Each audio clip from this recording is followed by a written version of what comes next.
ಆಸ್ಪತ್ರೆಯನ್ನು ಸ್ಥಾಪನೆ ಮಾಡಿದವರು ಮೈಸೂರು ರಾಜರು. ಮೈಸೂರು ರೆಸಿಡೆನ್ಷಿಯಲ್ ಕೃಷಿ ಶಾಲೆಯನ್ನು ಸ್ಥಾಪನೆ ಮಾಡಿದವರು ಮೈಸೂರು ರಾಜರು. ಬೆಂಗಳೂರು ವಿಶ್ವವಿದ್ಯಾಲಯನ ಸ್ಥಾಪನೆ ಮಾಡಿದವರು ಮೈಸೂರು ರಾಜರು.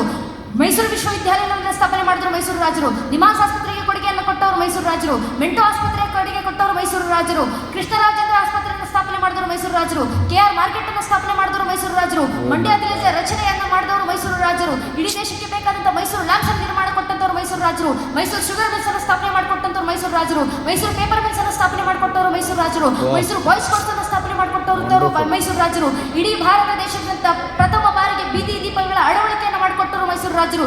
ಇಡೀ ಏಷ್ಯಾ ಖಂಡದಲ್ಲಿ ಪ್ರಥಮ ಬಾರಿಗೆ ವಿದ್ಯುತ್ ಕಂಬಗಳ ನಿರ್ಮಾಣ ಮಾಡಿಕೊಟ್ಟಂತವರು ಮೈಸೂರು ರಾಜರು. ಇಡೀ ಏಷ್ಯಾ ಖಂಡದಲ್ಲಿ ಪ್ರಥಮ ಬಾರಿಗೆ ವಿದ್ಯುತ್ ಉತ್ಪಾದನಾ ಕೇಂದ್ರವನ್ನು ಸ್ಥಾಪನೆ ಮಾಡಿಕೊಟ್ಟಂತವರು ಮೈಸೂರು ರಾಜರು. ಶಿವನ ಸಮಿತಿ ವಿದ್ಯುತ್ ಯೋಜನೆಯನ್ನು ಸ್ಥಾಪನೆ ಮಾಡಿಕೊಟ್ಟಂತವರು ಮೈಸೂರು ರಾಜರು. ನಮ್ಮ ಕನ್ನಡ ಭಾಷೆ ನಿತ್ಯ ನಿರಂತರ ಗಂಗೆಯಂತೆ ಹರಿಬೇಕು ಅನ್ನೋ ಕಾರಣಕ್ಕೆ ಕನ್ನಡ ಸಾಹಿತ್ಯ ಪರಿಷತ್ತು ನಿರ್ಮಾಣ ಮಾಡಿ ಕನ್ನಡದ ಏಳಿಗೆಗೆ ನುಡಿಯಾದಂತವರು ಕಾರಣವಾದಂತವರು ನಮ್ಮ ಮೈಸೂರು ರಾಜರು. ನಾಲ್ವಡಿ ಕೃಷ್ಣರಾಜ ಒಡೆಯರವರು ಒಬ್ಬ ರಾಜರು ದೇಶಕ್ಕೆ ನೀಡಿದಂತ ಕೊಡುಗೆ. ಇದು ಇಡೀ ಮೈಸೂರು ರಾಜಮನೆತನದ ಇತಿಹಾಸ ಅಲ್ಲ. ಮೈಸೂರು ಮನೆತನದಲ್ಲಿ ಬಂದಂತ ಒಬ್ಬ ರಾಜರು ನಾಡಿಗೆ ಕೊಟ್ಟೋದಂತ ಕಡೆಗೆ ಒಂದು ಜೀವನಾವಧಿನಲ್ಲಿ ಇಂಥ ಎಷ್ಟು ಜನ ಇದ್ದಾರೆ. ನಾವು ನಮ್ಮ ದೇಶವನ್ನ ಇಡೀ ಜಗತ್ತು ನೆನಪಿಸ್ಕೊಳ್ಳೋದು ಇದೇ ಕಾರಣದಿಂದ.